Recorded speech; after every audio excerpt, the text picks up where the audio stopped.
Top quality और consistent performance के लिए सिर्फ सिल्वर पंप नाम याद रखना। जमहूरियत में क्या क्या अलाउड होना चाहिए? फिर जमहूरियत में आपको जुलूस तो अलाउड होता ही है, इक्का दुक्का ट्रेन भी रुकी जाए तो ठीक है, थोड़े बहुत पत्थर भी जमहूरियत में इजाजत होनी चाहिए।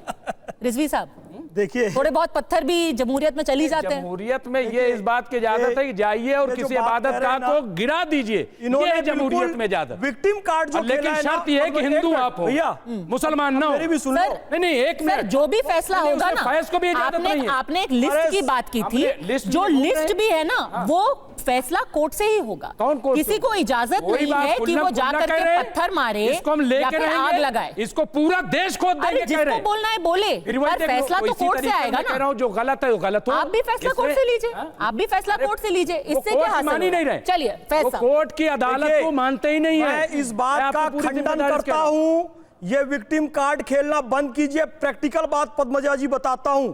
मेरा नाम मोहम्मद फैज खान है, पूरा भारत 15,000 किलोमीटर 30 महीना पैदल चला हूं।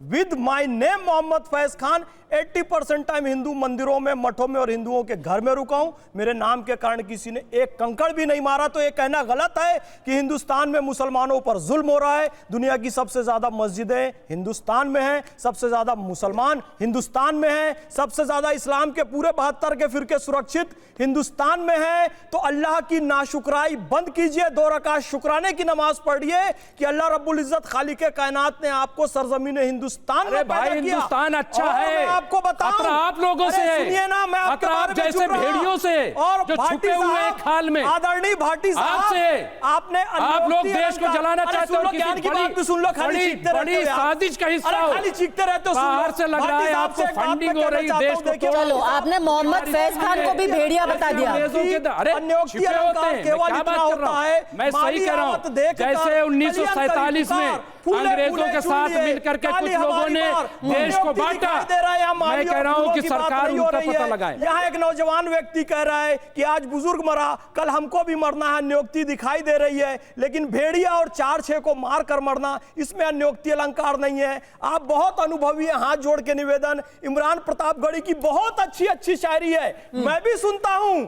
आप निगेटिव शायरी का समर्थन मत करो, अच्छी वाली का करो। ये गाने जो बज रहे हैं जरा उसको भी देख लीजिए। बड़े बड़े गाने बज रहे हैं आजकल, और जब जुलूस इनका निकलता है यात्रा, मैं बोलता हूँ मेरी सुन भी लिया, मेरे में भी आप ही बोलते हो, अपने में भी आप ही बोलते हो यार, पूरा गड़बड़ कर देते हो। क्या गड़बड़ भाई? ज्ञान की बात थोड़ा सा ज्ञान कहाँ, साहित्य की बात हो रही है, अलंकार की बात हो रही है, वो ये कह रहे हैं की बात हो रही है, हिंदुस्तान अलंकार की बात हो रही है। आपको क्या ज्ञान प्राप्त हुआ? चलिए बताइए, आप हमें बताइए, आपको क्या ज्ञान प्राप्त हुआ पूरे हिंदुस्तान? अरे देश में दंगे फसाद करना बंद करो भाई, कोर्ट में जाके करो। आप लोग घूमे निकला क्या ले लिए? अब मैं क्षमा चाहूंगा पद्मजा जी, आपने पैसा पाकिस्तान ले लिया ना। रिजवी साहब, रिजवी जी, मुमताज रिजवी जी, आप ऐसा नहीं कर सकते ना।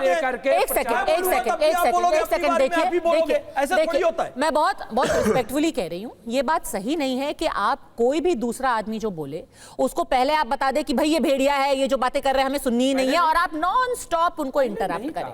आप अपनी बात करें, राजकुमार भाटी अपनी बात कर रहे हैं, और किसी को भी इस तरीके से कहना कि भाई ये भेड़िया है, ये आदमी, इसको हम कह देते हैं कि ये इसका एजेंट है, ये किसी से पैसा लिया हुआ है, ये बात गलत है। और इसी की वजह से आपने जो देखा वहां पर एक आदमी के घर में आग लगा दी। क्यों? क्योंकि वो समर्थन कर रहा था, उसको बोल दिया अरे ये भेड़िया, ये पैसा लिया हुआ, इसके घर में आग लगा दो। सुन लीजिए, ये गलत है सर, मेरी बात तो सुन लीजिए। यही मैं कह रहा हूं, मुमताज रिजवी वो मुसलमानों की आवाज है, सुन लीजिए, और ये मुसलमानों की आवाज नहीं। क्यों? मैं क्या कर, क्योंकि आपको पसंद नहीं है। मैं इंडिविजुअल बात नहीं कर रहा हूं। 47 में क्या हुआ, देश कैसे बटा, कौन लोग थे जो साजिश कर रहे थे, हमें समझना पड़ेगा। अभी 2025 में आएगा, जोड़ रखा है माजी से, किसी को याद आ रहा है 47 उतना आगे जाता है। हमें समझना पड़ेगा कौन लोग देश को तोड़ना चाहते हैं, वो बताइए। ये बात आपने सबसे सही कही, ये बात आपने सबसे इतिहास सही बता दिया तो सारी सच्चाई सामने आ जाएगी, मत बुलवाइए। हाँ, एक सेकंड। और जहां तक की बात है, तजम्मुल साहब, आप कह रहे थे कि इससे क्या कुछ अच्छा हुआ है। एक स्कॉलर हैं, उनका जिक्र भी अभी यहां पर हुआ था, आरिफ मोहम्मद खान, और आपको याद होगा कि जब 80 के दशक में शाहबानों के मुद्दे पर उन्होंने बाकायदा अपना इस्तीफा दिया था। आज वो गवर्नर हैं बिहार के, तजम्मुल साहब, और ये आरिफ मोहम्मद खान कह रहे हैं देखिए, शेर व शायरी बहुत हुई और मुझे भी कुछ अशार याद आ रहे हैं। जो सारा हम डिबेट कर रहे हैं, यहाँ कोई किसी को रास्ता नहीं देता, तुम्हें संभल के चलना है तो मुझे गिरा के चल।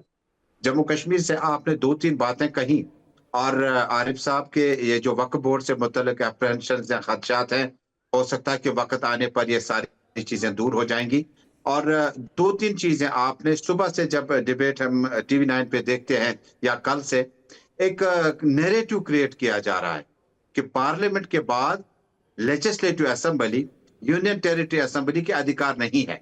मुझे खुदा के लिए बताएं कि कॉन्स्टिट्यूशन के किस पन्ने पे ये लिखा है कि राज्यसभा और लोकसभा में आप कोई प्रस्ताव लाते हैं, बिल को जमा कराते हैं, ट्रेजरी बेंच के वोट ज्यादा होने से वो बिल पास होता है या नहीं होता है, और अधिकार जो यूनियन टेरिटरी में या स्टेट्स में विधानसभा को होना चाहिए वो खत्म हो गया। या तो कोई कानून इस तरह का लॉ मिनिस्टर लाए, उसके बाद कोई बहस नहीं होगी। दूसरी बड़ी बात, मैं बड़े सब्र तहम्मुल के साथ आपको सुन रहा था कि जम्मू कश्मीर में जिस वक्त आप वक्फ बोर्ड की बात करते हैं, क्योंकि वक्फ बोर्ड जम्मू कश्मीर में हमारी प्रॉपर्टी मुल्क के साथ बहुत ज्यादा फैली हुई है, लेकिन जम्मू कश्मीर से मुल्क के बाकी राज्यों के लिए जब आप 6 सांसद की बात करते हैं, मेरा आगा रूहला है, रिलीजियस अफेयर में भी है, नेशनल कॉन्फ्रेंस का ताल्लुक है, वो बाहर आए, कहा कि मुझे लोकसभा में बोलने का मौका नहीं दिया गया। इस तरह से जब मुझे मेरे सांसद को लोकसभा में भी बोलने नहीं दिया गया, उसी सांसद की पार्टी जम्मू कश्मीर में सत्ता में है, उमर अब्दुल्ला साहब का अब्दुल रहीम राथर जम्मू कश्मीर लेजिस्लेटिव असेंबली के स्पीकर, वो कहते हैं कि ये जुडिशियस सब जुडिशियस मैटर है, इस पे कोई चर्चा नहीं होगी। मुझे खुदा के लिए बताइए, जम्मू कश्मीर के आम नागरिक ने जो 80-85% वोट डाला था 370 के खात्मे के बाद, ये जो हमने हुकूमत बनाई है, इसका डोमेन क्या है? खुदा के लिए मुझे बताइए, ताकि मैं एक ही बार जैसे 370 में मेरे चीफ मिनिस्टर के पास होम मिनिस्ट्री के, रेवेन्यू के, लॉ के अफेयर्स नहीं है, उनके पास वो डिपार्टमेंट नहीं है, लेकिन क्या ये कोई कानून है कि लोकसभा और राज्यसभा में जो कोई बिल, जो कोई प्रस्ताव लाया जाए, जम्मू कश्मीर की असेंबली को कोई हक नहीं है? और अगर आपको याद होगा पद्मजा जोशी जी, अगर आपको याद होगा जम्मू कश्मीर में जब पीडीपी और बीजेपी की सरकार जी मैं जवाब दे देता हूं। लोकसभा से जीएसटी का बिल जब पूरे मुल्क में लाया गया, तो जम्मू कश्मीर के ऐवानों में 1 हफ्ते तक पहले चर्चा चला। अगर आप कहते हैं कि 3 दिनों तक वक्फ बोर्ड पर चर्चा चला, लोकसभा में भी राज्यसभा में भी, इसको क्या गलत है कि अगर आप असेंबली में भी 50 मेंबर जिनकी तादाद एक मुस्लिम मेजॉरिटी से है, अगर वो भी डिस्कस करें, जो माइनॉरिटी में वो भी डिस्कस करें, अगर डिस्कस किए बगैर आप लोगों को यूनियन मिनिस्ट्री के कानून पार्लियामेंट से पास कराने हैं, तो मुझे खुदा के लिए बताए, जम्मू कश्मीर के विधानसभा के इख्तियार खत्म तो नहीं? बताएं सिद्धार्थ यादव, बताएं। हाँ, अब आपने अब सैयद तजामुल जी ने पूछा संविधान में कहाँ लिखा हुआ है। मैं आप article 246 of the Indian constitution उठा के देख लीजिए और उसको पढ़ लीजिए। ये संविधान में लिखा हुआ है। संविधान के अंदर डिवीजन ऑफ पावर नाम का एक डॉक्ट्रिन होता है। डिवीजन ऑफ पावर कौन सी संसद क्या पास करती है और पास करने के बाद क्या विधानसभा उसको ओवरराइड कर सकते नहीं कर सकती, संविधान इसको प्रोहिबिट करता है। जिस रूल 58(7) जिसके तहत आपके वहां चर्चा रोकी गई, मैं उस रूल को भी बता देता हूं। No reference shall be made to any matter which is under adjudication by a court of law having jurisdiction in any part of India. ये रूल है आपकी विधानसभा का। आप चर्चा कर सकते हैं, नहीं कर सकते। एक बार 2 रूल को आप एक बार देश का संविधान उठा करके देखिए, पर मुझे समस्या नहीं है। मैं पद्मजा जी दूसरी बात कहना चाहता हूं और इनसे पूछना चाहता हूं। अगर मैं आपके बीच में नहीं बोला था, सैयद तजामुल जी, मैं आपके बीच में नहीं बोला था, मैंने संयम से आपकी बात को सुना। अब आपको सुनना पड़ेगा। अरे तजामुल साहब, 2 दिन से जो हम विधानसभा में देख रहे हैं, अभी हाईजैक का काम मत करिए। 370 का ही रेफरेंस शांति से सर, शांति से। तो नहीं होगा। अरे तजमुल साहब, 2 दिन से वहां पे विधानसभा में चल रहा है, आप टीवी पे वही मत फाड़ने से नहीं होगा। नहीं, आप you are challenging the rule जो आप विधानसभा में नहीं है। ये लोकतांत्रिक देश है, सेक्युलर देश है। सुनिए, हिम्मत रखिए, सुनने की हिम्मत रखिए, कपड़े मत फाड़ दीजिएगा यहाँ पे। अब बात सुनिए बिल्कुल आप। मैं पूछता हूँ पद्मजा जी, इनसे प्रश्न है मेरा। अगर देश की सुप्रीम कोर्ट ने हमारे वक्फ एक्ट को, जम्मू कश्मीर की बात पूरी कर लूं, एक-एक करके सर, एक-एक करके आप ही से सवाल पूछिए। अरे सैयद सवाल तो हमने सुने। मेरा सवाल इट इज वेरी सिंपल। अगर इस देश की अगर इस देश की सुप्रीम कोर्ट ने भाई साहब मैंने सुन लिया, बात सुन एक्ट जो लीजिएगा। पारित हुआ है आप कहते हैं उसको कॉन्स्टिट्यूशनल वक्फ बोर्ड बताया, ने जम्मू कश्मीर की आप क्या सड़कों पे आने से मना करेंगे? फिलहाल कोई तकलीफ का क्या आप अपनी विधानसभा में इस ड्रामे को करने से मना करेंगे? मसला क्या आप अपने इस पॉलिटिकल नैरेटिव को चलाने से मना करेंगे? पद्मजा जी, इनको किसी इंस्टीट्यूशन में कोई विश्वास नहीं है। देश की किसी संस्था से इनको कोई लेना देना नहीं है। चाहे सुप्रीम कोर्ट कह दे, चाहे देश की संसद पारित कर दे, चाहे जेपीसी से आ जाए, चाहे प्रेसिडेंट का सेंट हो जाए, चाहे कुछ हो जाए, जिन लोगों को अपनी राजनीतिक रोटी सेकनी है, पॉलिटिकल ड्रामा करना है, वो लोग देश की इंस्टीट्यूशंस पर विश्वास नहीं रखेंगे। और इसीलिए मैं आपके माध्यम से देश के सभी नागरिकों से आग्रह करता हूं, ऐसे लोगों के जो लोग टीवी में बैठ करके भेड़िया बताएं, संसद में खड़े होकर के बाहर निकल करके मारने मराने की बात करें, आग लगाएं, आगजनी करें, घरों को जलाएं, आपकी आवाज को दबाने की कोशिश करें, ऐसे लोगों के चंगुल में मत फंसिए। राजकुमार ये लोग राजनीतिक रोटी सेक रहे हैं। राजकुमार इनके भाटी जी, चंगुल में आपने आप अभी फंसेंगे तो ये देश को बांटने का काम करें। अभी आपने सैयद तजम्मुल की भी बात सुनी। उन्होंने लगातार क्या बात कही, हम मुस्लिम मेजॉरिटी स्टेट है, यहां पर हमारे ऊपर नहीं थोपा जा सकता है। लगातार नेशनल कॉन्फ्रेंस को घेरने की कोशिश, ये मैं क्यों दोहरा रही हूं, क्योंकि हर कोई अब अपनी अपनी राजनीति इसके ऊपर कर रहा है। अभी सुप्रीम कोर्ट के अंदर भी जो अलग अलग अपील्स गई हैं, उसमें हर पार्टी के किसी सांसद ने अपना डाला है। मोहम्मद जावेद, वो बिहार से हैं, जहां पर अभी चुनाव होने वाले हैं, कांग्रेस के सांसद है वहां से। इमरान प्रतापगढ़ी ने डाला है। यहां तक कि एक वीडियो सर्कुलेट किया गया था, क्योंकि AIMIM के असदुद्दीन ओवैसी भी सुप्रीम कोर्ट गए, फिर उनको बाकायदा लेकर के एक दो महीने या 1-2 साल पुराना एक वीडियो अचानक सर्कुलेट किया गया कि देखो, अरे असदुद्दीन ओवैसी, वो जरा वीडियो चला दीजिए, देखिए असदुद्दीन ओवैसी बीजेपी के सारे सांसदों के साथ बैठ करके कैसे हंस रहे हैं, ये इनके साथ मिले हुए हैं, ये इनकी बी टीम है, इनके ऊपर विश्वास नहीं करना चाहिए। क्योंकि इस वक्फ कानून को लेकर के भी हर कोई कह रहा है कि भाई क्रेडिट मुझे मिलना चाहिए। असदुद्दीन ओवैसी को बी टीम दिखा दो, भले से ही वो सुप्रीम कोर्ट गए हो, भले से ही उन्होंने बिल पाड़ दिया लोकसभा के अंदर, पर किसी तरीके से दो कि भाई ओवैसी को कोई क्रेडिट ना मिले, हमें मिले, हमें। तो राजनीति के लिए तो इस्तेमाल हो रहा है ना।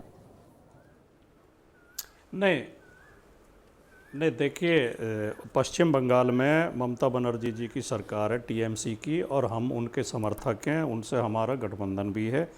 लेकिन इसके बावजूद में जो घटना आप बता रही हैं कि एक मुस्लिम ने इसका समर्थन किया, इसलिए उसका घर जला दिया गया, मैं इस घटना की घोर निंदा करता हूं। लोकतंत्र में ऐसी घटनाओं के लिए कोई स्थान नहीं होता, सबको इसकी निंदा करनी चाहिए और सरकार को उन लोगों के खिलाफ कार्रवाई करनी चाहिए जिन्होंने आगजनी की है। इसी तरह मैं जो अभी आपने कहा उनके लिए, ओवैसी साहब के लिए, मैं OBC की पार्टी का धुर विरोधी हूं, क्योंकि मैं मानता हूं MIM और BJP एक ही सिक्के के दो पहलू हैं, दोनों सांप्रदायिक पार्टी हैं। ये हिंदू सांप्रदायिकता को उभारते हैं, वो मुस्लिम सांप्रदायिकता को उभारते हैं। लेकिन इसके बावजूद अगर ओवैसी साहब BJP के सांसदों के साथ या समाजवादी पार्टी के सांसदों के साथ बैठे हैं, हंस रहे हैं, तो ये लोकतंत्र की एक खूबसूरत तस्वीर है। ऐसी चीजों की निंदा करने की कोई जरूरत ही नहीं है। क्या हमारी कोई शत्रुता थोड़ी, हम एक दूसरे की नीतियों की आलोचना करते हैं, ठीक है, हम तो एक दूसरे के कामों की आलोचना करेंगे कि ये काम गलत हुआ, ये काम सही हुआ। लेकिन आपस में मिलना जुलना, विवाह समारोह में जाना, बच्चे के जन्मदिन में जाना, एक दूसरे के घर चाय पीना, ये तो चलते रहना चाहिए। कम से कम इतने पोलराइज माहौल में ये देख करके अच्छा लगता है कि अभी भी कुछ ऐसी सेंसिबल आवाजें बचा कर रखना चाहिए। आपके जैसे राजकुमार भाटी जी तो कम से कम इस तरीके की जो हिंसा हो रही है उसके खिलाफ बोल तो रहे हैं। अब आगे राजनीति के नाम पे कम से कम इस तरीके की हिंसा करना या फिर उसको जस्टिफाई करना, उसका कितना औचित्य है वो मैं आप पे छोड़ती हूँ।